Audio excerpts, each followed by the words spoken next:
Sirena hotxak Gernika gelditu du laurak laurden gutxitaun, 4 minutuz sirenak jo du herri osoan. 86 urte bete dira Gernika bombardeatu zutenetik. 1936ko gerrako gertakari nagusitako bat izan zen Gernika lumoko bombardaketa. 1937ko aprilaren 26an Alemaniako Kondor legioak eta Italiako abiazione legionarioak Bizkaiko herri hori bombardeatu zuten merkatu egun batean. Eraikinen ehuneko 85 suntsitu zituzten osorik eta beste asko kaltetu. Iaz bidali zuen lehenengoz ordezkaria Espainiako gobernuak eta lehenengoz ere gaitzetsi egin zuen bombardaketa. Aurten Félix Bolaños Espainiako presidentetzarako eta Memoria Demokratikorako ministroa joan da oroimen ekitaldietara.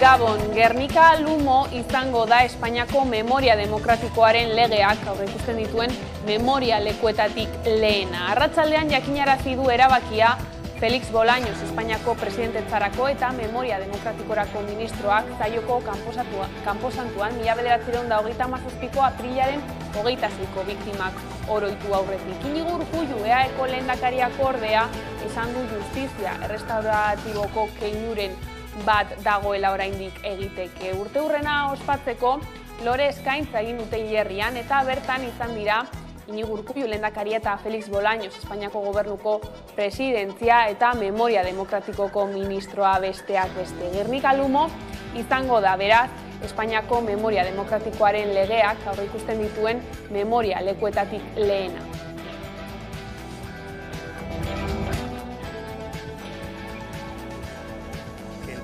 De memoria que vamos a declarar conforme a la nueva ley de memoria democrática va a ser Gernika.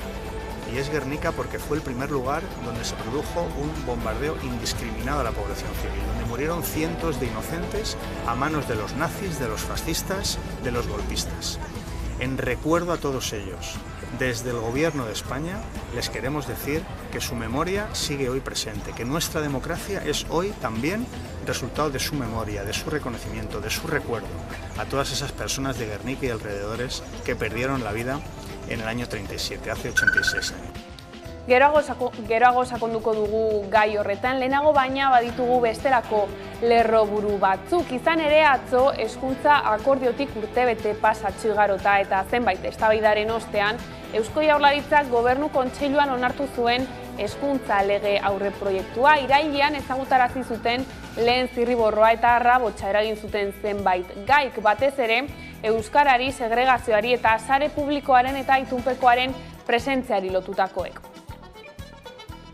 Hezkuntza lege proiektuaren helburu nagusia da Euskadiko ikasleen ahalik eta hezkuntzarik onena eskaintzea.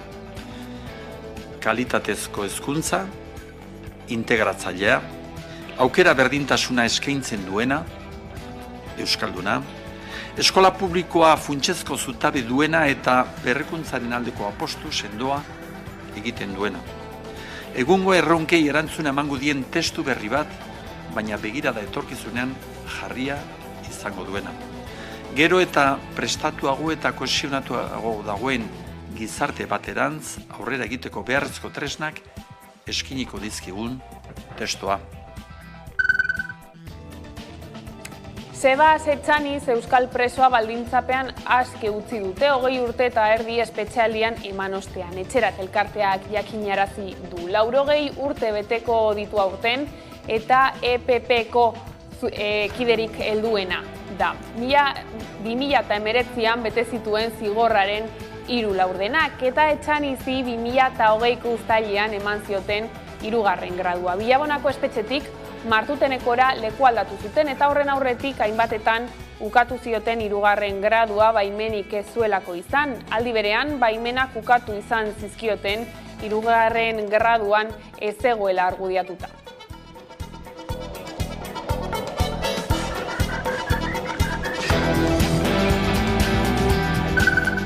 Eta azaroan Espainian hitzarmen berri bat erregistratu zen, sukaldaritza modernoko markak izenekoa eta patronalak jatetxe kate handietan eta haien frankizietan aplikatu nahi du ostalaritzako hitzarmenaren ordez. Horrek, beste murrizketa batzuen artean 40% inguruko soldata murrizketa dakar, hori salatzeko protestak egin dituzte gaur hegoaldeko hiriburuetan.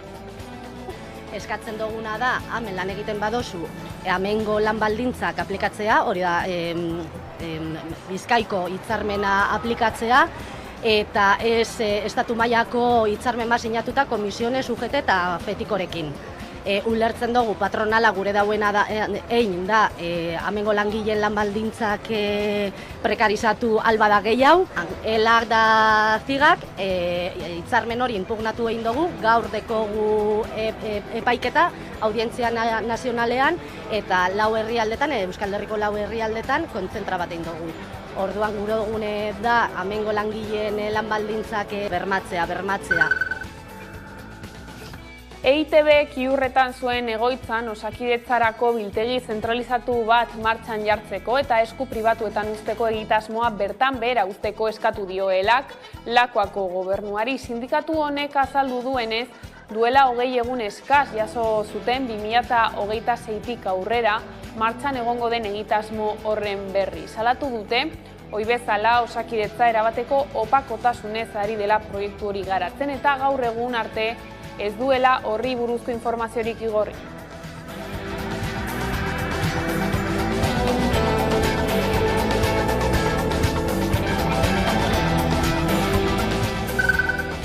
Eta kulturan Arantxa Urreta Bizkaia idazleari emango dio 111 akademiak urteko saria.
Ongietorriak gurean gaur gaueko albistegira. Gaurkoan, Gernikako bombardaketaren 86. urteurrena izpide, ordezkari politikoen adierazpen Gernikako bombardaketaren urtemugaren inguruko egitarau zabala egin dute.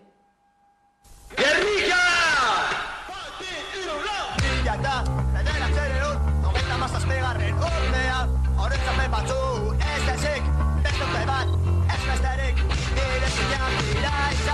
Izan arren, txauretuak, berez jaioterik dekorrun, gogora esan, aldarte moskun, Gernikarrea, bombaketatua, aritzarrak, sotek dira, daizela, usteltzen egon, gaur bator batzuen ikusi, Gernika, Gernika, Gernika, Gernika, geure buruak, tatzara, zinagako jarrak, eta goka, ingresak Palestina, sortu zuten, buka, ezin ez gogura, gaur dakizan, bunkarian, Dios bomba Palestina regain, gaur dakizan, bunkarian, Dios bomba Palestina regain. Mila da, berreko zireun, sobeita mazazpegarren urtea, hori hemen baino, eguzin, behunte bat, ez besterik, Gernika, Gernika, Gernika, Gernika. Gernika lumo izango da Espainiako Memoria Demokratikoaren legeak aurreikusten dituen memoria lekuetatik lehena. Arratsaldean jakinarazi du erabakia Feliz Bolaños Espainiako presidentetzarako eta Memoria Demokratikorako ministroak zaioko kanposantuan 1937ko aprilaren 26ko biktimak oroitu aurretik. Izan ere, Gernikako bombardaketaren urteurrena bete da gaur eta sarraskiura gogoratzeko ekitaldia baliatu du Bolañosek iragarpen hori egiteko. Lehenengo bidez, Espainiako gobernuak ministro bat igorri du bombardaketaren biktimak omentzera. Tartean, Iñigo Urkullu Eusko Jaurlaritzako lehendakariak eskertu egin du ministroa omenaldira joatea, baina egindako mina aitortzeko eskatu dio estatuari. El Gobierno de España ha decidido que el primer lugar de memoria que vamos a declarar conforme a la nueva ley de memoria democrática va a ser Gernika. Y es Gernika porque fue el primer lugar donde se produjo un bombardeo indiscriminado a la población civil, donde murieron cientos de inocentes a manos de los nazis, de los fascistas, de los golpistas. En recuerdo a todos ellos, desde el Gobierno de España les queremos decir que su memoria sigue hoy presente, que nuestra democracia es hoy también resultado de su memoria, de su reconocimiento, de su recuerdo a todas esas personas de Gernika y alrededores que perdieron la vida en el año 37, hace 86 años.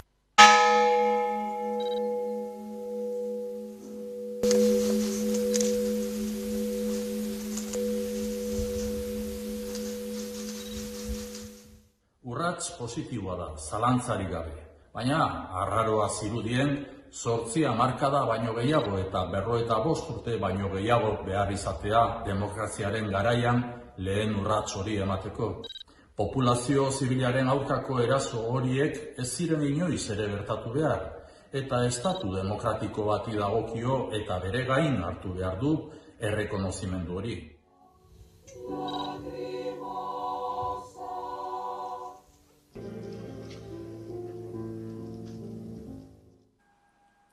Gernikako bombardaketaren urteurrenean, EH Bilduk ekitaldia egin du gaur arratsaldean Bizkaiko herrian. Gaur, Gernikak historian bizi izan duen egunik tristeena gogoratzen ari gara. Gaur 86 urte, indar fasistek hainbat bizitza suntsitu eta gure herria eraitsi egin zuten. Gaur arratsaldeko 4etan sirena hotsak entzun ditudanean, berriro ere herri baten mina eta herri baten suntsitzea sentitu dut. Izan ere duela 86 urte Gernika bombardatu zuten, baina Gernika bakarrik ez, herri oso bat, Euskal Herria eta hizkuntza bat eta kultura bat suntsitu nahi izan zuten. Baina errauts haietatik eta min hartatik herri honek, Gernikak, herri honek, Euskal Herriak jakin izan zuen altxatzen, eta jakin izan du altxatzen. Gernika bizirik kantaren bideoklipa aurkeztu du Gernika memoriaren lekuko elkarteak. Bideoaren bitartez, sarraskiaren biktima komentzea eta Gernikak bizirik dirauela gogoraraztea da elkartearen asmo nagusia.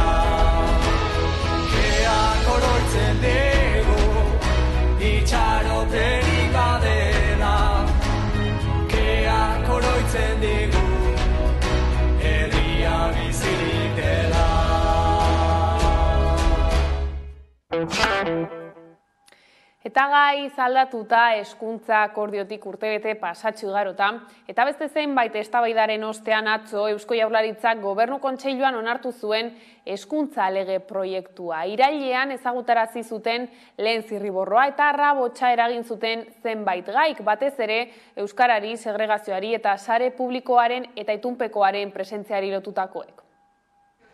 Eusko Jaurlaritzak hezkuntza legearen aurre proiektua akordiotik urtebete igarota eta zenbait eztabaidaren ostean onartu du. 2022ko irailean ezagutarazi zuen lehen zirriborroa eta zenbait erreakzio azaldu ziren, batez ere euskarari, segregazioari eta sare publikoaren eta itunpekoaren presentziari lotutakoak. Aste honetan aurrera eraman duten testuak zenbait aldaketa biltzen ditu.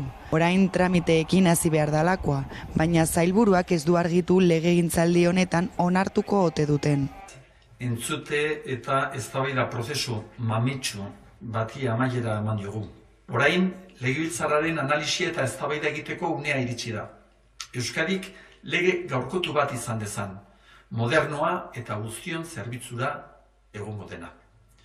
Euskarari dagokionez lehenengo zirriborroan bezala lege proiektuak ez du aipatzen murgiltze eredua, ezta ereduen sistema gainditu dutenik ere. Egungo hizkuntzak mantenduko dituztela adierazi du Jokin Bildarratzek. Azaldu duenez, 3 eredu indarrean daude eta 3 izaten jarraituko dute.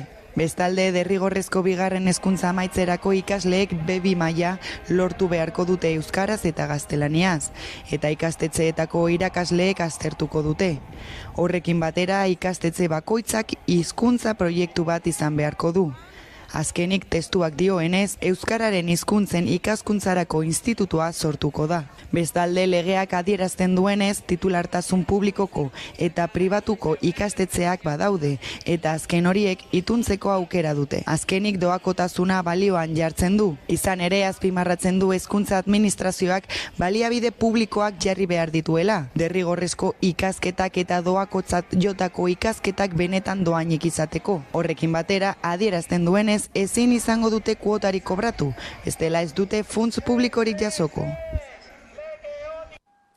Hezkuntza eragileek, sindikatuek eta alderdiek hezkuntza legearen proiektuaren lehenengo balorazioa egin dute. Kontseiluak esaterako hobekuntzak sartu behar direla azpimarratu du. EH Bilduk ordea balorazio positiboa egin du.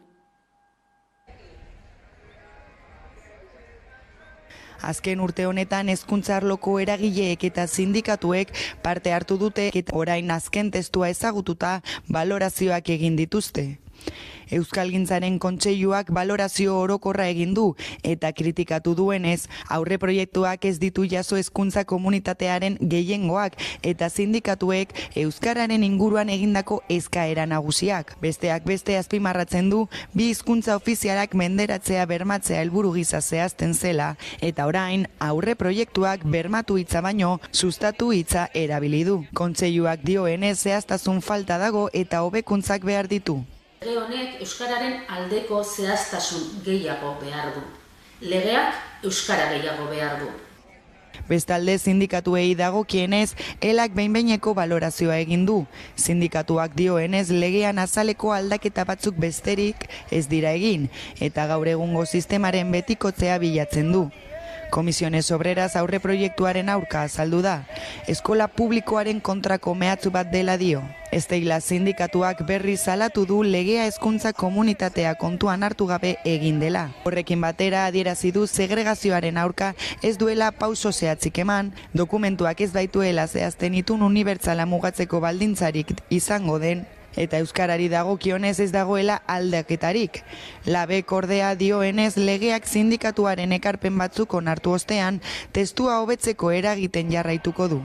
Azkenik alderdiek euren balorazioa ere egin dute. Sinatzaileak izan da, akordioarenak eta ezagutzea horretik onartuko den testua kezkagarria da. Aukera historiko baten aurrean gaudela euskal hezkuntzaren eraikuntzan jauzi bat emateko. PSEek oraindik zuzendu beharrekoak daudela esan du. Elkarrekin Podemos adierazi du kezkagarria iruditzen zaiola oraindik testua ez ezagutzea. Eta azkenik EH Bilduk balorazio positiboa egin du. Elkarrekin Podemosek osoko zuzenketa aurkeztu dio hezkuntza legearen proiektuari. Salatu duenez, Jaurlaritzaren testuak ez du iaz gehiengo zabalez onartutako hezkuntza ituna errespetatzen. Era berean, PSek kritikatu du hezkuntza legearen proiektuak ez diela ezarritako helburuei erantzuten.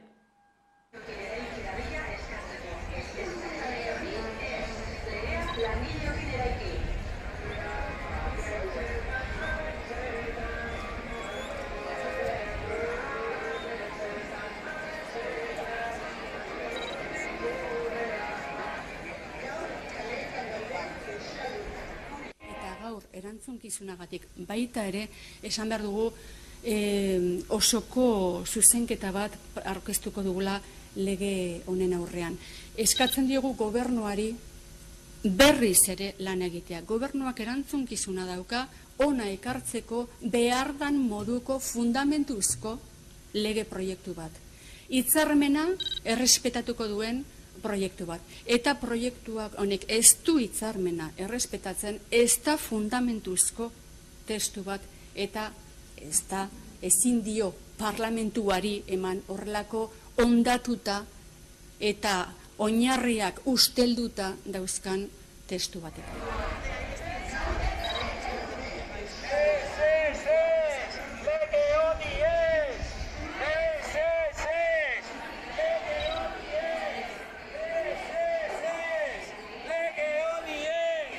Argi eta garbi daukagu gauza batzuekin ez gaudela oso ados edo gure erreserbak ditugula, gure ustez oso beharrezkoa da lege hau, berdintasunerantz joateko eta baita ere gure ikasleak alden eta einen emaitza gobiagoak eukiteko. Guretako oso garrantzitsua da, horregatik ez dugu oztopatu lege honen onarpena gobernu kontseiluan eta orain parlamentuan Eusko Legebiltzarrean tramitazioarekin uste dugu hori zuzentzeko aukeri eukiko degula.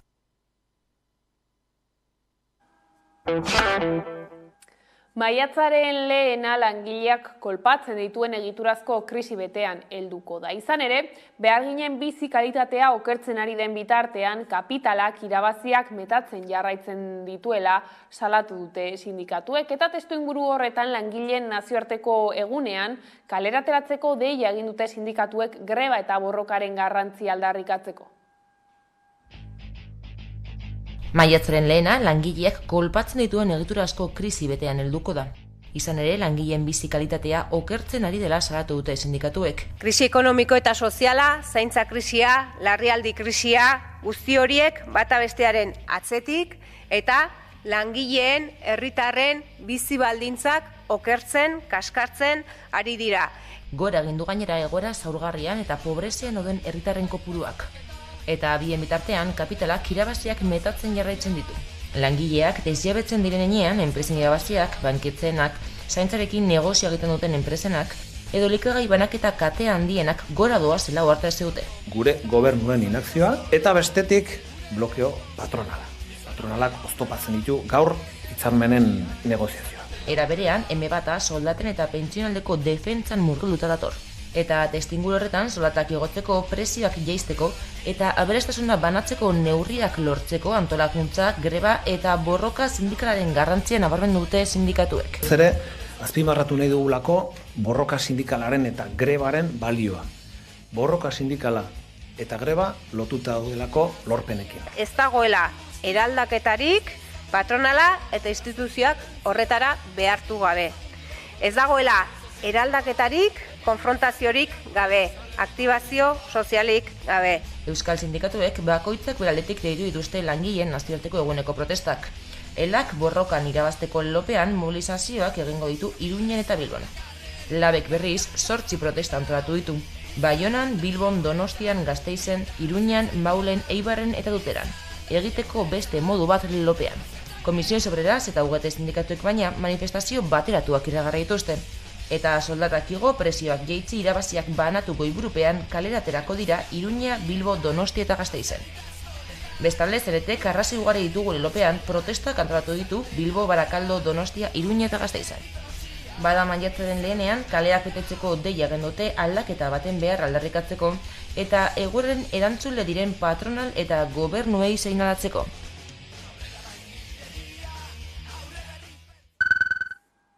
Beasaingo Indar enpresako langileek mobilizazioekin jarraituko dute. 2 greba egun deitu dituzte hilaren 27an eta maiatzaren 4an. Ostegunean, Zamudioko egoitzara joango dira bertan elkarretaratzea egiteko.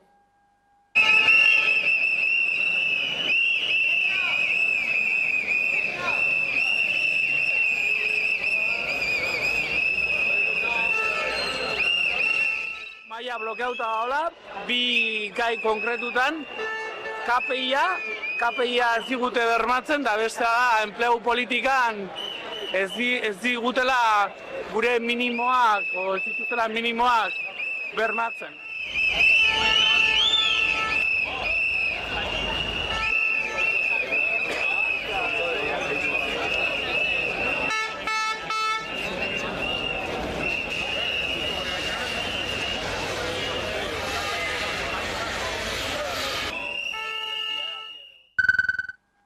Elak eskatu du sukaldaritza marken estatuko hitzarmen berria baliogabetzeko, ostalaritzako hitzarmen probintzialak ez aplikatzeko iruzur gisa sortu dutelako. Azaroan erregistratutako itun horrek beste murrizketa batzuen artean 40 inguruko soldata murrizketa dakarrela salatu duelak.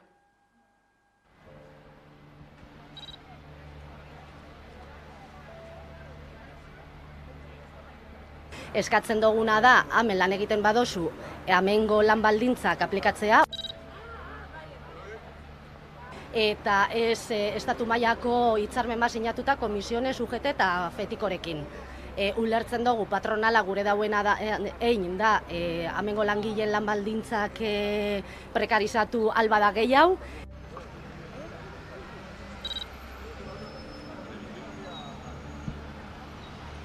Elak da zigak, hitzarmen hori inpugnatu egin dugu, epaiketa, audientzia nazionalean eta 4 herrialdetan, Euskal Herriko 4 herrialdetan, kontzentra bat egin dugu. Orduan gure dugune da, hemengo langileen lan baldintzak bermatzea. Lan erreforman jasotzen dute orduak eta soldatak probintzialak kontrolau itzen dauela, eta ez estatalak. Orduen, hitzarmen probintziala ez aplikatzeko asmatu egin dute hitzarmen barri bat. Gure lan baldintzak ez aplikatzeko. Guk bere momentuan negoziazio mai hori inpugnatu genuen, baina beste sindikatu batzuk ez zuten erabaki bardine hartu. Orduen, euren konplizidadeaz, azkenean sinatu egin zen azaroan hitzarmen estatal hau. Amaitu berri diren San Telmo jaietan izandako 3 eraso matxista salatzeko elkarretaratzea egin dute Zumaian. Asteartean egin zuten elkarretaratzea arratsaldez Saregileen plazan. Herritarrez gain, Zumaiako alderdi politikoetako ordezkariak ere gerturatu ziren ekitaldira. Lehen ostiralean, gizon bat kanporatu behar izan genuen txosnagunetik. Ozen eta argi azaldu genuen txosnaguneak espazio azkea izan behar zuela. Baina hala ere, gizon bati sarrera ukatu behar izan zitzaion, emakume batzuekin izan zuen jarrera babosoagatik. Beste biak, bigarren asteburuko larun batean gertatu ziren. Batetik, 2 gizonezkok emakume bati ukituak eta etengabeko irainlizunak egin zizkioten. Emakumeak bakean usteko eta bertatik joateko behin eta berriz azpimarratu zien arren. 2 kasuotan txosnaguneko protokolo feminista aktibatu zen. Azkenik, Saregileen plazan kokatutako karpa moreari esker, jakin izan dugu 2 gizonezkok taberna baten eraso homofobo bat salatzera joan zirela. Si, mejor si os vais, maricones no, bezalako irainak jasan zituzten. 3 adibideok jakin ahal izan ditugunak dira, baina badakigu beste hainbeste isilpean eta salaketarik gabe gertatu direla. Mireia Saiz, osasungintza publikoaren aldeko herri plataformetako bozeramailea elkarrizketatu dugu gaurkoan Hamaika Telebistan. Saizek pasaden asteburuko mobilizazioen balorazio positiboa egin du eta nabarmendu du 70 eragile eta milaka pertsonak bat egin zutela manifestazioarekin. Balorazio positiboa egiten dugu, 70 eragile sozial, sindikar, auzotar, ekologista, feminista atxikitu ziren manifestazioetara, oso garrantzitsua izan da, baita ere 1000 eta 1000 herritar, osasungintza publikoaren defentsan ez da, balorazioa positiboa da. Salatu du osasungintzaren egoera ez dela ona eta ohituta daudela Gotzone Sagardui sailburuaren gezurretara eta manipulazioetara. Horren erakuslea aipatu ditu osasun zentroetan gertatzen diren hainbat egoera. Ohituta gaude Gotxone Sagarduiren gezurretara eta ohituta gaude, egiten duten manipulazioara, ezta? Gotxone Sagarduik inbertsioari buruz hitz egiten du, baina aipatu behar da nora bideratzen den inbertsio hori, ezta? Hitz egin behar dugu externalizazioari buruz, zerbitzuen kontratazioari buruz, kontsultorien kontratazioari buruz, diru hori bideratzen da lehen mailako arreta indartzeko, arreta presentziala hobetzeko, hurbileko arreta indartzeko, ala bideratzen da enpresen subkontratazioentzako eta haien enpresa lagunen poltsikoak puzteko hori da garatu behar duguna eta esan behar duguna ozen, ezta? Dirua nora bideratzen da inbertsio hori, bai, baina heltzen da herritarrengana ala ez, eta errealitatea astuna da, ez da heltzen eta egunero bizitzen dugu.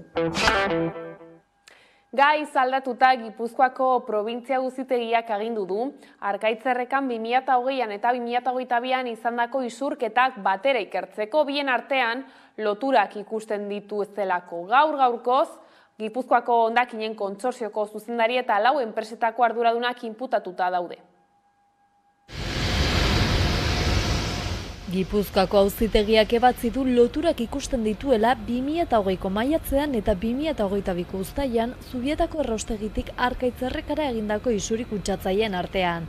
Eta beraz agindu du 2 epaitegitan bideratzen ari diren eginbideak ikerketa bakarrean metatzeko, fiskaltzak eta gurasosek eskatu bezala. Ebazpenean auzitegiak fiskaltzaren eskariz isurketa kutsatzeien jatorria zehazteko egindako analisi, ikuskapen eta atestatuan oinarritzen da. Ikerketa geratuta zegoen azarotik auzitegian, ikertzeko eskumenik ez zutela argudiatuta. Gipuzkoako auzitegiak baina ikertzeko agindu dio 5. instrukzio auzitegiari, eta ez dagoela egiterako tarterik. Autoa irmoa da, eta haren aurka ezin da errekurtsorik aurkeztu.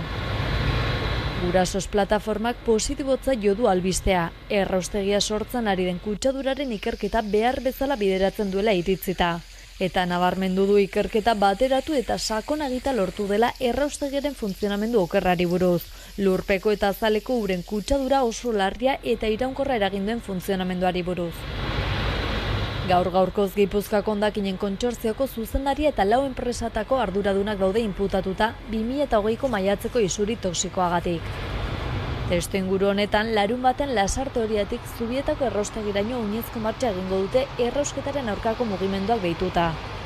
Erraustegia airea, ura eta lurra kutsatzen lelopean Okendo plazatik abiatuko dira goizeko 11etan. Agintariei exigitzeko geldi dezatela erraustegia, ez dezatela gehiago hondakinik erre, ez Zubietan, ez Añorgan, ez Bergaran eta ez Inon. Zubietako erraustegiko errealitate kutsatzailea agerian utzi nahi dute. Horren adibidetza jarri dute Arkaitzerrekan gertatutakoa.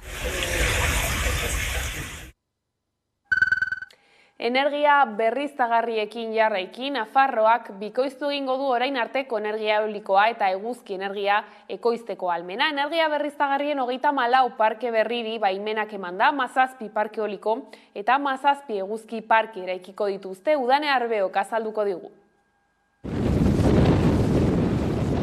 Nafarroak bikoiztu egingo du orain arteko energia eolikoa eta eguzki energia ekoizteko ahalmena. Energia berriztagarrien 34 parke berriri baimenak emanda, 17 parke eoliko eta 17 eguzki parke eraikiko dituzte. Urren ez urren 420 megabat eta 894 megabat ekoiztuko dituztenak. Instalazio horiek 1314 megabateko potentzia izango dute orotara. Creo que Navarra está haciendo una apuesta real por esa transición energética.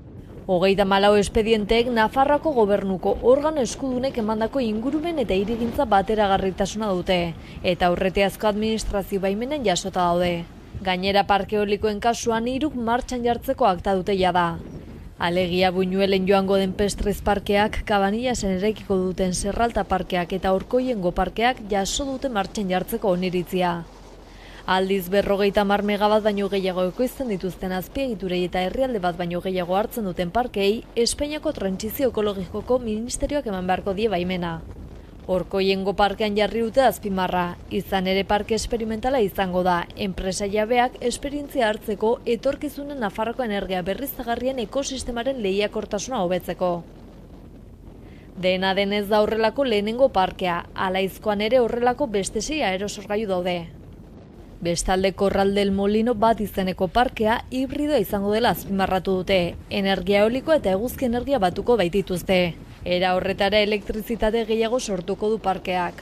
Orain artekoei 34 energia parke hauek batuta, 2700 eta 407 megawatt ekoizteko ahalmena izango du Nafarroak, eguzki panel eta aerosorgailuekin.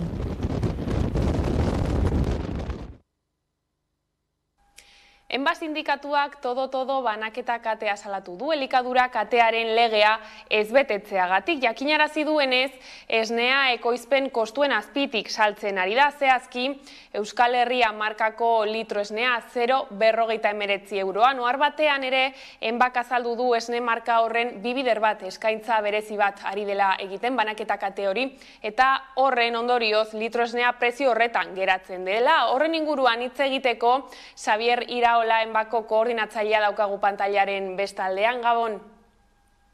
Gabon, bai.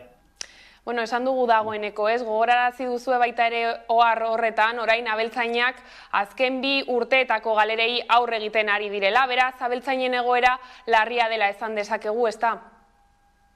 Bueno, esan beharra dago, esnezalea diren abeltzainak edori azkeneko 2 urtetan oso egoera larria bizi izan dutela. Argi eta garbi esan dezakegu 2 urte hauetan galeratan jardun diela. Nunbaitetik laundu balimatzaile izan da administrazio erakundeetatik izan diguntzi. Hoiei esker eutsi zaie, baserriei eta esnebeiei, baino orain merkatuak pixka bat esneak merezi duen prezioa ordaintzen hasi denean, orain berriro hasi die horrelako momentuk eta horrelako ekintza guretzako arriskutsuak 0,49 eskainiz. Horrek ez du esan nahi koizle horiek bertako Euskal Herria esnea egiten dutenak prezio jaitsi zaienek. Esan nahi duna da, elikagai katearen legeak esaten duena, hau da, kate horretako, kate begi guztiek dituzten kostuak gutxienez estali egin behar dituztela, orduan, prezio horrekin ezin da estali. Zen, argi dugu, ez dutela estaltzen, ez eta ez baserretarek jasotzen nahi dien prezioa, horren gainetik, 0,60-0,61 ingurun, bueltan, ez eta industria, ez distribuzioko kostua. Beraz, argi dago, kasu honetan, horrelako ofertekin, esnea amutzat erabiltzen dela, beraien dendetara erakartzeko, baina bestetik, katearen legea ez dela betetzen, barkatu. Hori da, bai, elikadura katearen legea ez betetzea gainera, ez, abeltzainen lana arriskuan jartzea edo horrelako definizio bat dela esan dezakegu, eta horren aurrean zuek zer egingo duzu, esan zenuten baita ere pasaden astean Eusko Jaurlaritzan salaketa bat jarriko zenutela, hori aurrera eraman duzue?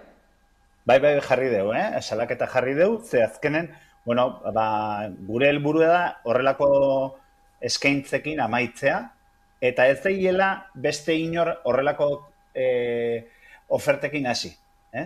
Hori da gure helburuen nagusie. Helduleku ez zein da, esnea katearen legeak esaten du horrelako eskaintzak egiterakoan, ondo azaldu bartzaiola konsumidoreari zergatik egiten dan, eta zein dan helburue, eta ea justifikatuta dagoen ala ez. Eta gure ustez ez dago justifikatuta, eta gaina horretaz aparte, beraiek gu jakin izan deunez, todokok esaten dute, esne hori iraungitze data oso gertu zuela, baina hori ez da arrazoi nahikoa, arrazoi hori ere konsumitzaileari ere jakinarazi bertzaio, barkatu, behaien propagandan eta behaien kartelerian, eta hori ez da egin. Eta orduan, gure ustez, ez da bete legea, eta ez da bete ere konsumitzaileari eman bertzaion informazioa. Prezio ez ezik, Xabier, lehorteak ere abeltzainei bete-betean eragiten dien arazo bat da, ezta? Prezipitazio eskasi handia dago, temperatura altuak dira, nolako uda aurreikusten duzue? Kaskarra oso zaie. Ze azkenen abeltzainek behaien elikaduran oinarrie etxeko belarra da, eta lehortea edo temperaturak eta ur eskasia horrela jarretzen bali madu, deno dakeu belardiak gorritu ingo diela, eta belar ekoizpena desente jetxiko dela, eta horrei osatzeko dau zereala eta forrajea. Eta ja, zerealana ez, baina haidie zantzuk entzuten edo hotxa entzuten zerealana jetxiko dela, baina forrajena ja suministro hori kartzen duten etxeek, eta komertzialak eta hori dana, esaten ditzaibue, hori, datoren udaberrin, udazkenen barkatu, ez dela forrajerik izango. Eta ganauzalen arteko informazioen artean ere, argi asko dakeu, bai Burgos alden, igual Karrantzaldea zerbitzen duten komertzialek eta hori dana, esaten nahi ez dela hartorik izango, edo oso gutxi izango dela, eta izu sekulako prezioan, eta gero bestetik, beste zonalde batutan jasotzen den artoa edo alpapa eta horrelako gauzak, bai Naparroko parte baten eta Aragoien eta Katalunian edori, deno dakiu egunero entzuten aigea Aragoien eta Katalunian zenolako lehortea eta erregarioa debekatzen nahi diela. Eta orduan, erregario gabe horrelako forrajerik ez dago. Orduan, oso panorama beltza datorkigu, bai udaran bertako belardietan, baina baita ere udazkenare begira forrajeari dagokionen. Ikusten ditugu klima larrialdiak dakartzan arriskuak eta baita ere arazoak. Ia aurrerantzean euri pizkatxo bat botatzen duen. Mila esker, Xabier, gurekin egoteagatik. Eskerrik asko zuei, arreta ematet. Eta iragan asteburura begira jarriko gara une batez, izan ere, aldarri handiko manifestazioa izan zen Iruñean Erdiz Bizirik plataformak deituta. Leire Martínez. Larun batean, Erdiz Bizirik plataformak antolaturik manifestazioa izan zen Iruñako karriketan barrena. 2000 lagunek parte hartu zuten Magna Magnesitas enpresak Baztanen eraiki nahi duen meategi proiektuaren kontra. Landa eremuaren defentsaren lelopean, Erdizko meategi proiektua galaraztea eta bertako herritarren iritzia errespetatzea eskatu zuten. Eta salatu dute horretaz gain Nafarroko gobernuak ez duela tramitazioa bertan bera utzi nahi. Hainbat alderdik, sindikatuk eta kolektibok babestu dute proiektua eta Erdiz Bizirik plataformak aurrera jarraitzen du. 2000 lagun elkartu dira Iruñean Erdiz Bizirik elkarteak meatze proiektuaren aurka deitutako manifestazioan. Landa eremuaren defentsan lelopean Erdizko meatze proiektua geldiaraztea eta herritarren iritzia errespetatzea eskatu dute. Gure lurrak direnak enpresa pribatu batein manai zaizkio bere interes ekonomikoak nolabait bermatzeko eta argierak utzi nahi dugu guk hau ez dugula nahi, ez dugula hautatu eta honen kontra egonen garela eta indarrak behar ditugula bildu olako proiektu suntsitzaien kontra aitzeko. Gogora dezagun Magnesitas Navarrasek 2022ko uztailean Nafarroko gobernuan Erdizeko meatze proiektu aurkezteaz gain proiektu hori udalez gaindiko eragina duen sektore proiektu gisa izapidetzea ere eskatu zuen. Eta Magnesitas Navarrasei eran nahi diogu hemen egon garela, aintziran egonen garela, eta ez dugula olako makroproiektu suntsitzailek onartuko, Baztanen ez inon. Honen aurrean hainbat alderdik sindikatuk eta kolektibok ere babestu dute proiektuaren aurka asteburuan egindako manifestazioa. Lurraren nazioarteko eguna aprobetxatuz, oztopo guztien gainetik Nafarroako landa inguruna bizirik eta indartsu dagoela erakutsi nahi izan zuten antolatzaileek. Nafarroako gobernuei eskatu nahi diogu herriari hitza ematea, ez gainetik pasatzea, Baztandarrek erabakiko dugu zer nolako baztan nahi dugun, Hortaz gain ere Nafarroako gobernuak obligazioa du erdiz Natura 2000 eta zaindu beharreko eremu izan da zaintza espazio hori edo esparru hori, eta ez du egiten, eskatzen dugu hori egitea eta UGPA tramitazioa bertan bera uztea. Erdiz bizirik plataformatik azpimarratu dutenez, Baztan ibarra Nafarroako lehen sektorari eusten dion eremu nagusietako bada, eta erdiz funtsezkoa da maila horri eusteko. Horregatik salatu dute proiektu honek arriskon jartzen duela belaunaldiz belaunaldi iraunkorra izan den bizimodua.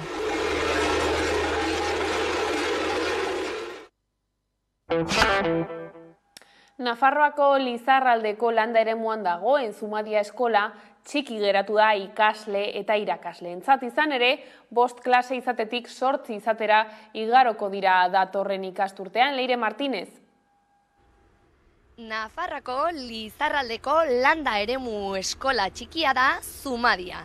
Abartzuza herrian kokatua dago. Duela urte gutxi eraiki zuten eta 5 gelendako prestatua zegoen, baina irailean 8 gela izanen direla aurre ikusi dute. Ikasle eta irakasleak pilatuta izanen dira beraz eskolan. Gurasoek hezkuntza departamendura jo dute, baina erantzunik jaso ez dutenez, guraso plataforma bat sortzea erabaki dute inguruko eragileekin. Zumadia Abartzuza landa eremuko eskola da. Lizarraldean kokatzen da Zumadia eskola eta bertako familiak kezkatuta daude ikasle kopuruaren igoeragatik. Eta ondorioz, eskolak bizi duen espazio faltagatik. Eskola 5 talde biltzeko eraiki zen, 2 aurrezkuntzan eta 3 lehen hezkuntzan. Eta datorren irailean, 8 talde aurre ikusten dira espazio horretan bertan. Zumadia eskolako familiak arduratuta daude. Ikasle kopuruaren igoeragatik gure eskolak bizi duen espazio falta dela eta. Espazioa funtsezkoa da kalitateko hezkuntza bermatzeko. Eta agerikoa da, baldintza horietan, hezkuntza proiektu ezin dela fundamentuzko kalitate parametroetan garatu. Horretaz gain, hurrengo 5 ikasturtei begira egiten dugun aurreikuspenak esaten digu errealitate berberarekin jarraituko dugula. Hilabete haunitz pastu dira hezkuntza departamentuan honen berri izan zuten lehendabiziko alditik. Sobera denbora erantzun ofizialik jaso gabe. Biztanleria galtzeko joera pairatzen duen landa eremu honentzat, bere biziko garrantzia duen osagaia da eskola. Arazo hau konpontzeko borondatea eta elkarlanerako prestutasuna plantan ezarri dute gurasoek. Horretarako, elkargune eta lan tresna izango den plataforma bat sortzeko asmoa azaldu dute. Xedea, Zumadia eskola zaindu eta zonaldeko eragileekin bat egin.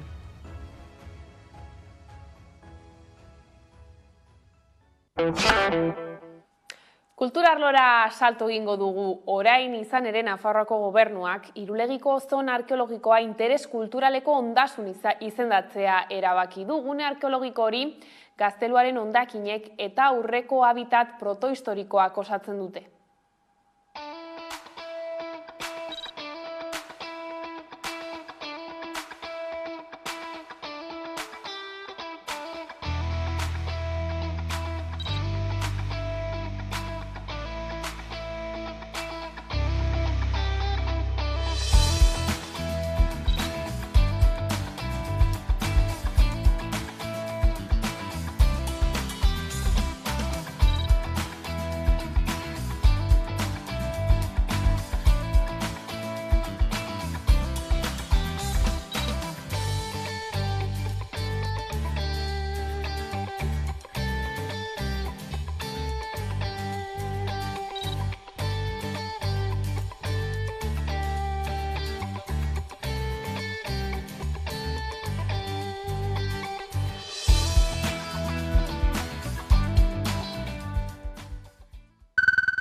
Eta Araban apirilaren 27an San Prudentzio egunaren bezperan danborrada protagonista da. Arabako danborradak provintzia plaza urtero girotzen du. Danborrak, majoretak eta kantinerak biltzen dira egun berezi horretan. Apirilaren 28an berriz Armentiako erromeria da, gastronomia da nagusi egun horretan eta batez ere barraskiloak.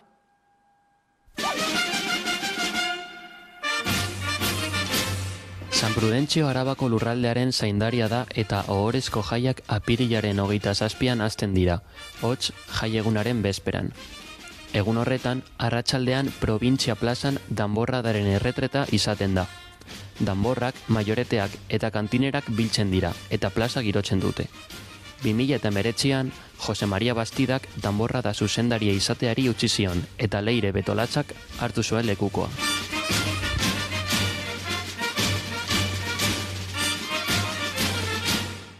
Bueno, pues ez beteta, ez? Berri hori izan zen niretzat, alaitasun betetaz sentitu nintzen, eta emakumea izateari, nin beti esaten dut naturala hartu nuela, ez? Azkenean prozesu naturala izan da, danborradan ez dakizen bat urte daramat parte hartzen, eta azkenekoa izan da danbor nagusia izatea, ez? Eta lehenengo emakumea naiz, baina, bueno, referentea bezalakoa, emakumeak referente bezala ikusten banaute, ondo, hobeto, emakumeak behar ditugu referenteak. Eta hartzen banaute referente bezala, oso ondo. Bueno, ni hasi nintzen, danborrada txikikoen, eta nire aitak elkarte batean zegoen, nire aitona baita, eta esan zidaten, nahi alduzu parte hartu danborrada, eta hasi nintzen horrela, Apirilaren 28an berriz, erromeria egiten da Armentiako zelaietan. Jai giroa maiatzaren batera arte luzatzen da. Egun horretan, estibalizko santutegira igotzen da. Santutegian patata tortilla lehiaketa, Euskal Herriko kirolak eta urrezkoa eta dantza txapelketak antolatzen dira. Danborrada hunkigarria izan zen, ez? Azkenean, emozioz beteriko eguna izan zen, berriro aurpegiak ikustea, beste jendearekin topagunea izan zen, ez? Ez dakit, azkenean 2 urte pasa ziren, entzegurik gabe, hemen plazan egon gabe, jo gabe, abestiak entzun gabe, izan zen hunkigarria. Bueno, 250 pertsona edo ateratzen gara danborradan, gutxi gora bera, Baina maite dugunok San Prudentzio jaia, Armentiako erromeria edo danborrada, da gure data seinalatua, ez? Garrantzitsuena. Bizitzen dugu, urtero gure jaia San Prudentzio bizitzeko, ez? Koldo Izagirrek zaldi bat iesgarrezko zelaian liburu aurkeztu du Donostian. Euskal Prentsan 1869tik 2000 urtera bitartean argitaratu diren kronika gogoangarriak bildu ditu idazleak argiarekin.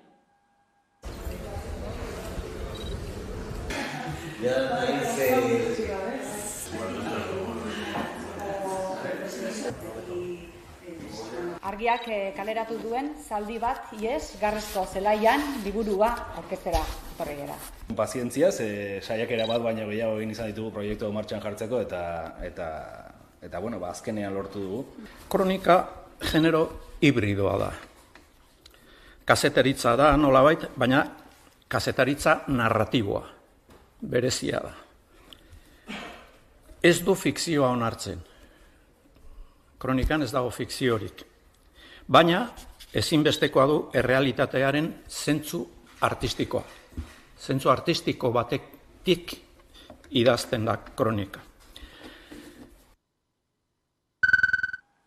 Eta kiroletan emakumeen lasterketa maiatzaren 21ean izango da Gasteizen. 3000 emakumek Gasteiz zeharkatuko dute 5,5 kilometroko ibilbidean. Parte hartzaile guztiek 0,6 zenbakia eramango dute dortzalean. Zenbakia indarkeria matxista salatzeko telefono zenbakia da.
Eta horrela iritsi gara albistegiaren bukaerara. Gaurkoan Jon Rementeriaren Gernika bizirik kantuarekin agurtuko zaituztegu. Gustatuko zaizuelakoan besterik ez gure aldetik. Hoiek izan dira gaueko albistegiak gurean gaur utzi dituena. Gogoratu guztiak eta gehiago nahi duzuen aldiro 11.eu satarian daudela eskuragarri. Bihar arte.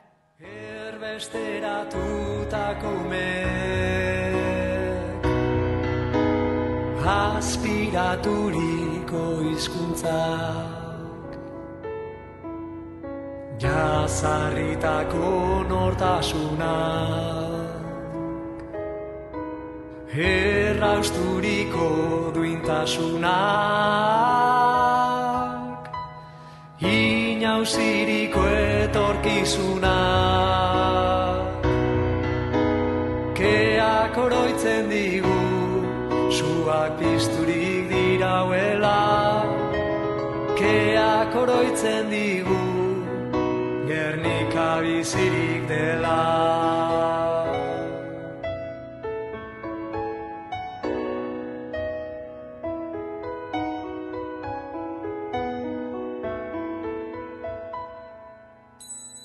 Berreraikitako bizitzek berriz landatutako ametxek iraupen ohitura berriek menderak aitziren pertsonek keak oroitzen digu suak pizturik dirauela keak oroitzen digu Gernika bizirik dela keak oroitzen digu suak pizturik dirauela keak oroitzen digu Gernika bizirik dela Nearrizko hormen azpian urteratuen markadetako izkiltasunak diosku ozen egiak mutu dirauela azaleratu behar dela lau haizetara edatzea geure lana dela keak oroitzen digu suak